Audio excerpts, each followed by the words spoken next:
Bienvenue sur Oser l'événementiel. Je m'appelle Ruth et je suis planificatrice d'événements.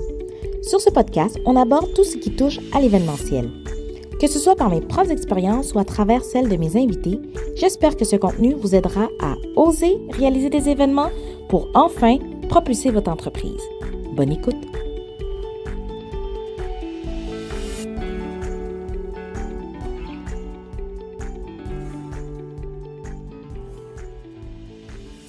Bonjour et bienvenue dans l'épisode 3 du podcast Oser l'événementiel. Dans cet épisode, nous allons parler des choses, des actions et des réflexions à avoir avant d'engager une planificatrice d'événements afin de partir sur de bonnes bases lorsque vous allez la rencontrer. Ce petit temps de réflexion vous sera bien bénéfique. Et justement, avec cet épisode, j'ai créé un workbook avec les questions que je vais vous poser durant l'épisode. Alors, vous pouvez le télécharger dès maintenant en cliquant sur le lien qui se trouve dans la description. Comme tous beaux projets, il est important de prendre le temps de s'arrêter et de réfléchir à ce projet.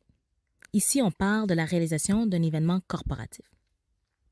Donc, je vais vous donner 5 points pour vous aider à établir les bases de la réalisation d'un événement corporatif et surtout pour vous assurer d'atteindre vos objectifs. Premier point, définir les objectifs.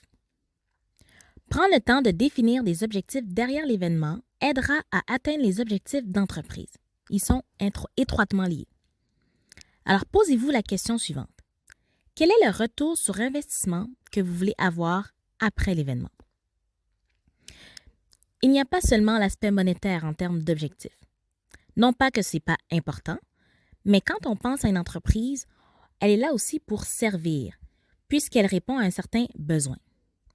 Alors, je vous conseille aussi de réfléchir à des objectifs d'amélioration et non simplement monétaires.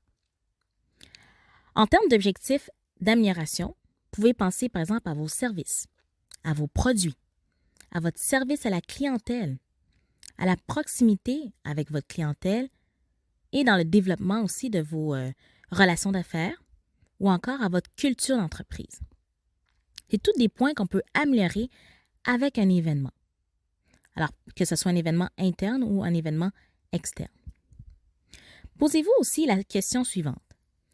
Comment pouvez-vous mettre de l'avant votre image de marque, votre mission, votre vision et vos valeurs à travers un événement? Parce qu'on sait, un événement, on rentre en contact avec une autre personne. Mais aussi, on rentre dans l'univers de votre marque. Et vous pouvez véhiculer vos valeurs, votre mission et votre vision d'entreprise. Deuxième point, le type d'événement. Il existe différents types d'événements, mais cela va dépendre de vos objectifs. Je vous dresse une petite liste d'événements qui existent. On a par exemple le pop-up shop, le magasin éphémère. Oui, à la base, le pop-up shop, c'est de faire des ventes. Ensuite, on a le lancement de produits. Encore une fois, un événement plus axé sur la vente, mais aussi sur la découverte. Alors, les participants, pour eux, c'est vraiment intéressant parce qu'ils vont pouvoir soit sentir, voir, toucher, entendre peut-être votre produit, tout dépendant dans quel secteur vous vous trouvez. Alors, ça peut vraiment, un lancement de produit, ça peut vraiment être un bel événement pour entrer encore plus dans votre univers. Ensuite, on a les séminaires, on a des conférences, des salons, etc. Alors, choisissez quel type d'événement vous aimeriez réaliser tout en ayant en tête les objectifs pour votre événement. Troisième point, les besoins. Réfléchissez à tous les fournisseurs dont vous aurez besoin pour la réalisation de votre événement corporatif. Par exemple, un traiteur, un photographe, une décoratrice et, sans oublier, le lieu. Tout sera en lien avec vos objectifs et le type d'événement choisi et bien sûr, votre budget. On va y revenir plus tard. S'il y a des aspects ou des domaines dans lesquels vous êtes capable de le faire par vous-même, allez-y. À moins que si vous voulez complètement déléguer la planification et la réalisation de votre événement, c'est tout à fait OK aussi. 4e point, le nombre d'invités. Dressez une première liste selon le type d'événement choisi. Par exemple, si vous voulez faire un cocktail dînatoire, demandez-vous si cet événement sera pour vos partenaires et collaborateurs ou pour vos employés. Si c'est un lancement, est-ce qu'il sera d'une certaine manière privé, soit avec vos employés, vos collaborateurs, vos partenaires et encore vos ambassadeurs? Ou est-ce qu'il sera ouvert à tous et vous allez pouvoir faire de la promotion sur les réseaux sociaux ou autres médias pour avoir le plus de participants?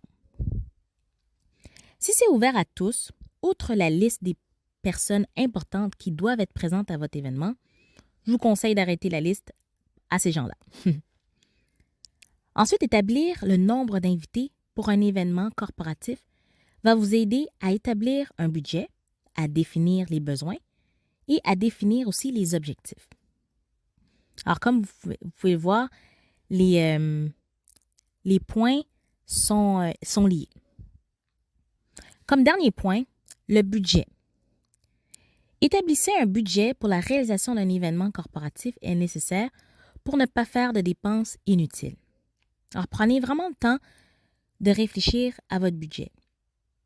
Et les points précédents que j'ai nommés vont avoir un lien avec votre budget. Alors, si je récapitule les 5 points à prendre en considération pour réaliser un événement corporatif. Premièrement, définissez les objectifs. Deuxièmement, choisissez le type d'événement. Troisièmement, dressez la liste des besoins.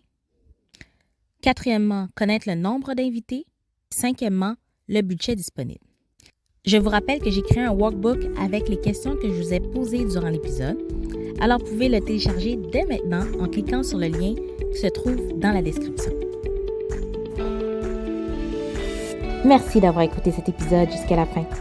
Si vous l'avez apprécié et que vous aimeriez soutenir le podcast de manière totalement gratuite, n'hésitez pas à le partager autour de vous, à vous abonner si ce n'est pas encore fait, ou encore de mettre un avis dans votre plateforme d'écoute préférée, soit Apple Podcasts ou Spotify. Je vous dis à bientôt dans un nouvel épisode d'Oser l'événementiel.